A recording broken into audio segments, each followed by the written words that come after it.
Coming up on today's Wild West.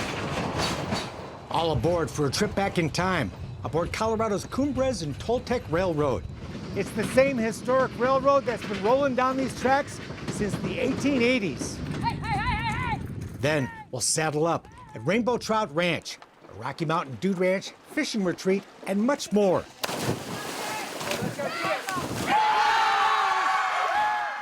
Today's Wild West, up next. The Wild West. It's still out there. And we'll show you how to find it. This is today's Wild West. The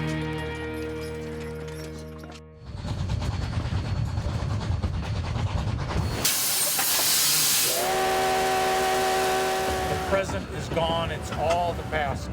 A coal-fired steam train rumbles through the wide-open prairie of the American West. Heading up into the mountains, where the narrow-gauge railroad tracks will climb to over 10,000 feet as they cut through Cumbres Pass, the highest steam-powered railroad in North America. It may not be 1880, but it sure does look like it when you climb on board the Cumbres and Toltec Scenic Railroad. It is a glimpse of the authentic West. We aren't reenacting the past. It just is the past. This National Historic Landmark runs 64 winding miles between Chama, New Mexico and Antonito, Colorado, crisscrossing the state line 11 times along the way. And then we'll go back into New Mexico and then back into Colorado. Boom, boom. As the train chugs through remote, beautiful, and unspoiled country that looks much like it did when these tracks were first laid back in 1880. The views are just gorgeous, and we just love like the charm of the old train, the tunnels, the ghost towns you go by. It's gorgeous. Right. Yeah. Just seeing how like life would be like in yesteryear, right? Yeah. So. While it feels faster, the train rolls along at just 12 miles an hour. So it gives you an opportunity to see the America that the American dream was based on. The slower pace also comes with no internet or cell phone service. And at 12 miles an hour, the whole world gets huge. People slow down, they start to reconnect. We see it time after time. Husbands reconnecting with wives, parents with children, neighbors with neighbors, and redeveloping that sense of community. It's just a good day trip for everyone to do. It's worth the money and getting away from everything and just enjoying the beauty. The views are beautiful and the history is fascinating, which Docent Bonsall Johnson is happy to share. I enjoy the people we meet and sharing something I'm really enthusiastic about. On this rolling piece of living history, time has stood still in the cab of engine 487. I just love it. I love steam trains. Where fireman engineer Jake Vigil feeds the coal fire that powers the steam engine driven today by engineer Jeff Stebbins. And this is nothing but a great big rubber band. Stebbins has been a steam train engineer for more than 20 years. The biggest part of it is knowing the track, to know where you need to make brake applications and keeping the train stretched. All these engines operate differently. They may look the same, but they all got their own personalities. Jeff also flies airplanes, but he says piloting steam engines is much more challenging. There's far more anticipation than an airplane.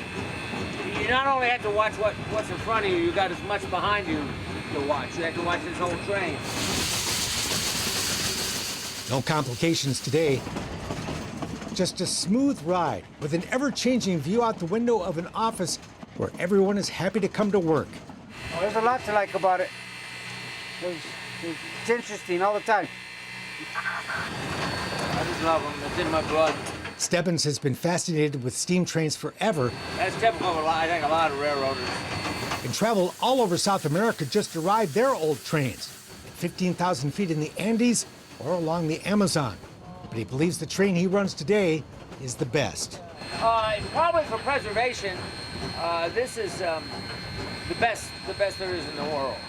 By the way, if you've ever dreamed of being the engineer of an old-time steam train, the Cumbres Toltec can make it happen through their 4-day engineering school.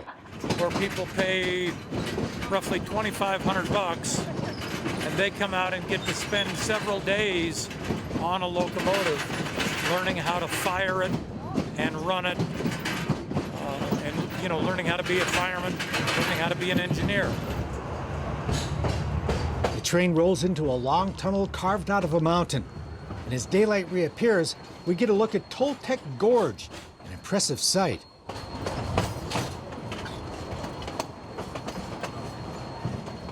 Then another you'd never expect, trackside monument to President James Garfield, assassinated in 1881 as the railroad was being built. We pass that landmark just before the train rolls into Osier Station. Elevation 10,000 feet. It's a 2-quilt night every night. That's right, and I've yet to swat a mosquito. Where we'll stop for a very tasty lunch prepared by a very cheerful chef. It's a great place to be. I'm very lucky, very, very lucky to be here. Business was a bit slower during the summer of the pandemic. Normally, this place and the train are both packed. While passengers dined on lunch, How many gallons of water do you take on? crew was gassing up the train with water. You got to have sufficient water in the boiler. It's the most important thing. And after that breaks. Then it's back on the road again.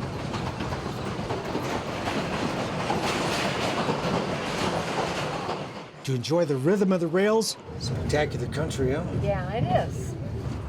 And soak in the scenery. It's all thanks to the people who saved this former stretch of the Denver Rio Grande. Built during the Colorado silver boom of the 1880s, the boom went bust by 1893. But the narrow gauge track that ran through this remote country had become too important to abandon. It didn't make enough money for them to upgrade it, but it was too important to just scrap it. And so it just sort of held on. And that's why it managed to reach 1970 as this time capsule. When the Denver Rio Grande finally did decide to pull the plug for good, preservationists rode to the rescue. Passengers are glad they did. We don't have anything like this back in Tennessee, and y'all ought to be really proud of this. Everybody ought to come out here and do this. Yeah, this train is nice. Probably the nicest one we've been on. Today, the Cumbres Toltec is jointly owned and operated by the states of New Mexico and Colorado. So basically, both states equally own all of this, and so it's owned by the people. Our mission is very special, therefore, because what we are doing here is preserving this history. This historic railroad goes to great lengths to provide a truly authentic experience. This locomotive, she ran for the first time since 1935, last September. When we visited, their craftsmen had completed restoration of Engine 168, built in 1883, and were on the home stretch of restoring several 19th century passenger cars. Cars that once looked like this one. This car was built for service on this railroad to go behind that locomotive, and they will be running over the highest operating mountain pass in this hemisphere of the world behind the equipment that it was supposed to, as if it was the 1880s all over again. Restoring these old train cars is like an archaeological dig that uncovers the ups and downs of running what was often a troubled railroad. And what's interesting, these artifacts then tell a story as you're getting into them. It's not just the story of the halcyon days of yore, it's the story of feast and famine and hardship and good times, and you can read it in the artifact itself. It tells a story of this railroad and the people that worked for it and the communities that it served. But they need your support to keep it all going. These things survive because people come and ride.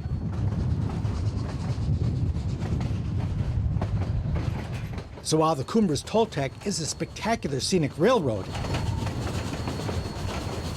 it's also much more than that. The Cumbres Toltec Railroad is not a reenactment or a recreation. It's the same historic railroad that's been rolling down these tracks since the 1880s. Even though we are an operating railroad, we are really a museum on wheels, a living history institution. It's still 64 miles of 1880. It is the past as far as the eye can see in any direction. Step back in time, anyone willing to step on board.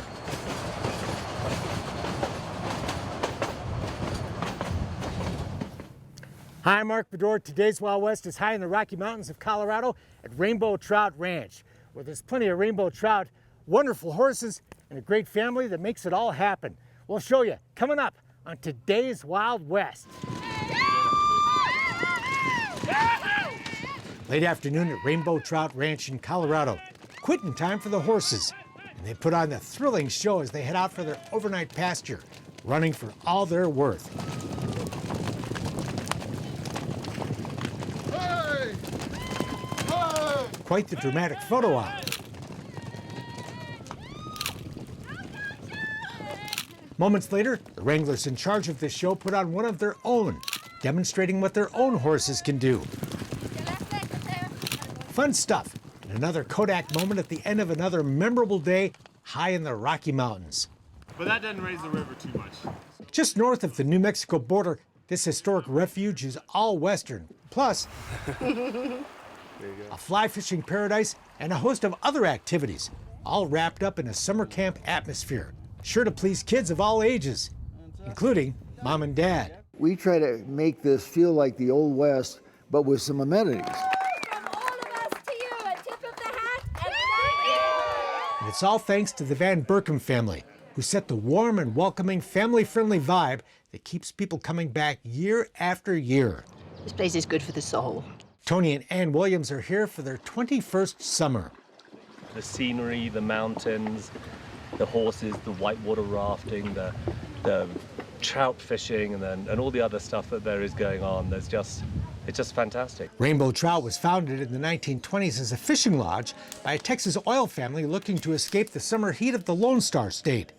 They built the rustic cabins and the magnificent main lodge that's like a cathedral built of logs, featuring a pair of massive stone fireplaces. You know, we've been dude ranching for quite a long time, David and I, both here at the ranch, as well as working on other dude ranches. And I have to say, this is one of the coolest lodges I've ever seen. We're very blessed to have it. Yeah, this has some great history because it was built in 1925. Natives of Iowa, the Van Berkom's history here begins in the early 1990s. So we have all the waders, fishing poles, boots, and everything for everybody, so they meet their guide here. Dave Van Berkom fell in love with dude ranching, and his bride-to-be Jane, while both were wrangling in a Montana dude ranch. They dreamed of owning their own dude ranch, an idea that soon captured the imagination of Dave's entire family. Meantime, Rainbow Trout was on the market. So they put the place up for sale, and everybody was afraid of how old it was. So it stood empty for 3 years. So we walked in, there was nothing here except the lights and the yellow curtains.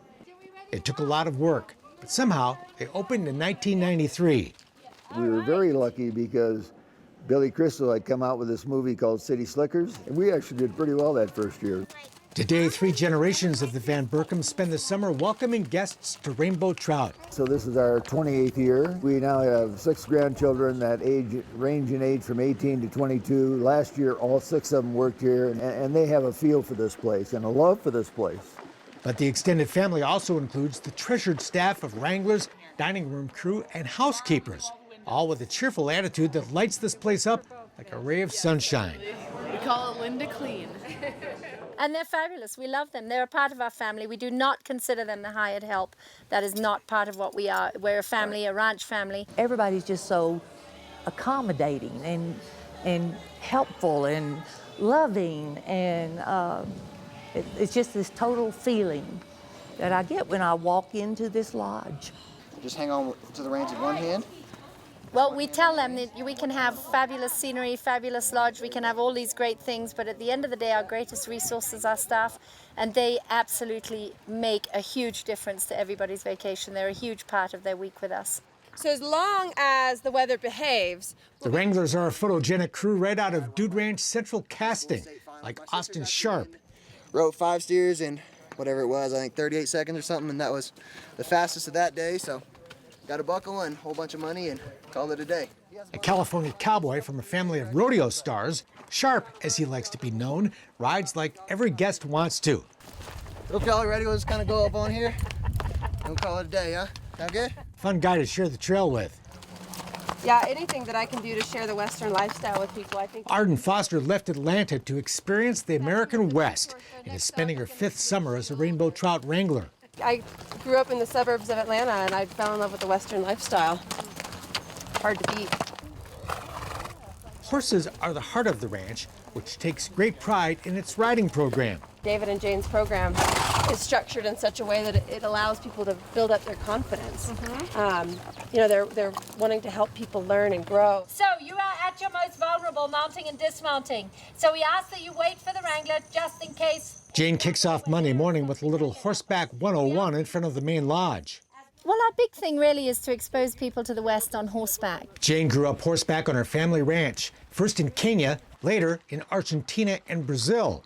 The thing about horses, as we all know, is they're wonderful, but you can get hurt on a horse. So our main focus is to try and keep people safe. But at the same time, we want to make sure people have a great time. So we trot, we lope, we do all kinds of fun stuff. We bushwhack, but the emphasis is on good horsemanship and safety. Rainbow Trout Ranch keeps about 150 horses suitable for any kind of rider, 20% of which are bred and raised right here at the ranch, like this beautiful buckskin I'm riding, Peyton. Been breeding horses for over 20 years here at the ranch. It's not feasible to raise all 100 head, but we're fortunate enough to be able to have a great stallion, and he's produced some of the best-minded babies, and they've turned out to be excellent dude horses for us as well. Gunner is a new arrival to the herd. It'll be a while, but someday this cute little guy will join the string of horses that'll provide just about any kind of ride you want to go on. Jane goes out of her way for people to get the kind of ride they want. We will have 15 people riding and we'll have 8 rides. So we accommodate a lot of requests with that. Always, always, always make sure you guys have your heels down. Attentive wranglers provide timely tips on rides throughout the week, helpful but not overbearing. Like here in the arena for team penning, a chance to do some competitive timed cattle work. Come on up this way, guys. Remember, guys, work together, okay? The concept is simple enough. Find the cows with the right numbered ear tag. All right, 743, 507, and 632. And drive them into the pen. But the execution can sometimes be a bit of a challenge. It's all good fun. Good for your horsemanship, too. 756. You can let those go. Good job, everybody. Later, we'll put the cows away and get the chance to do a little barrel racing and pole bending.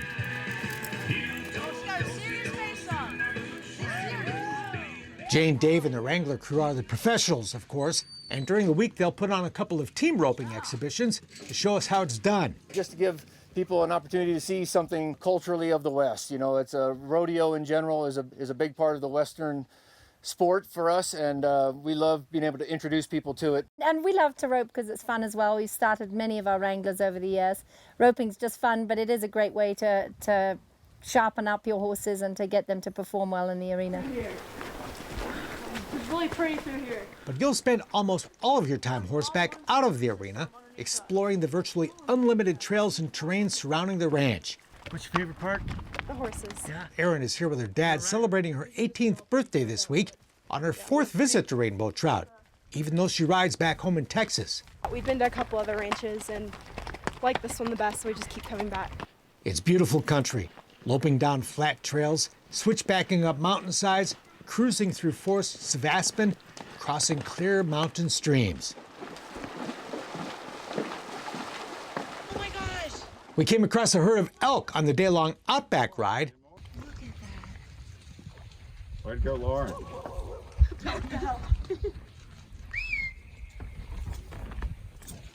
That's awesome. I'm so happy we saw something. And we stumbled upon another very rare treat on another adventure, a badger.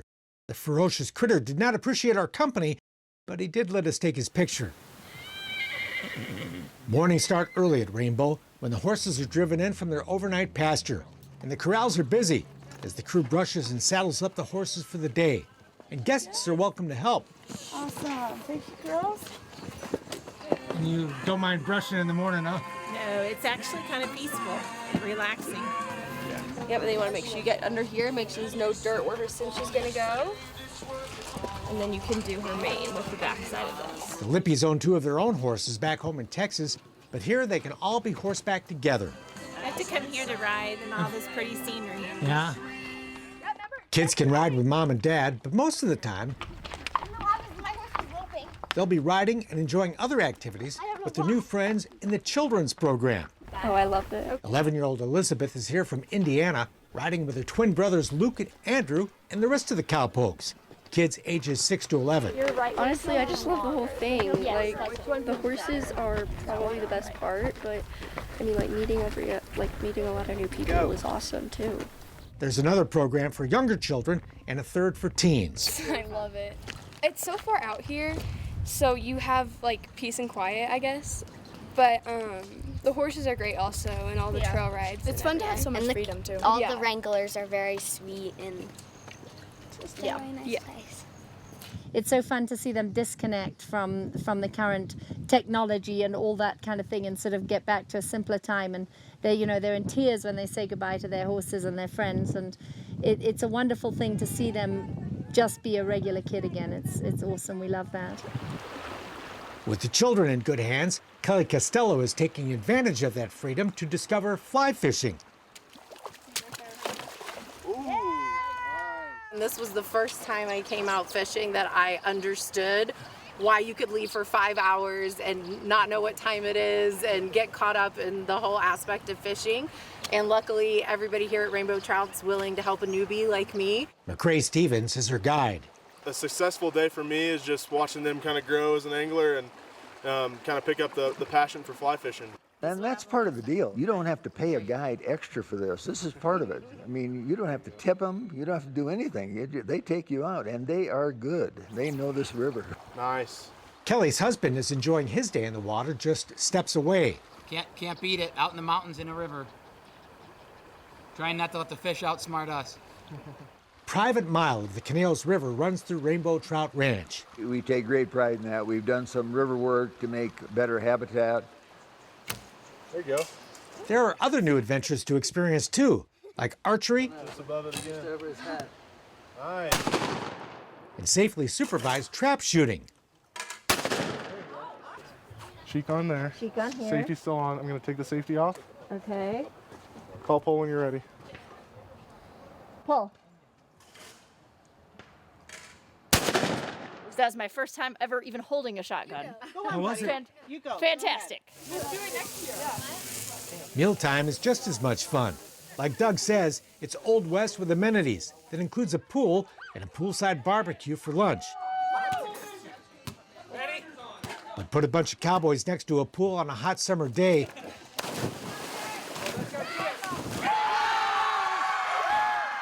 and there's bound to be a little competitive mischief.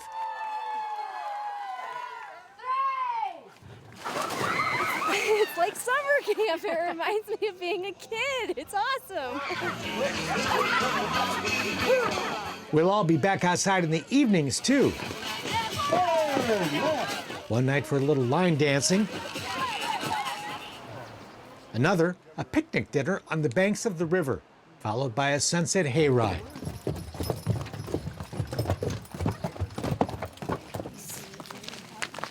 And if you're up for it, 5:45. The adventures here get started even before the sun does, with a pre-dawn hike to catch the sunrise from Charity Peak, towering above the ranch. 9,000 steps? 9,000! Of course, you can't take time just to chill. And there's no better place to do that than on the big porch that wraps around the main lodge, where you can sit back and watch the hummingbirds and see riders approaching off in the distance. John Denver stopped by one night in the form of Chris Collins, another relaxing way to wind down a fabulous day.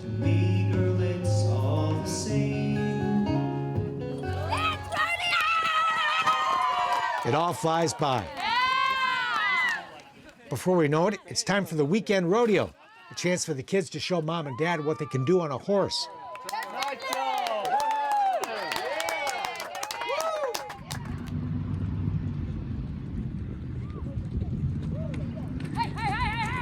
And later, one last show as we watch those magnificent horses run.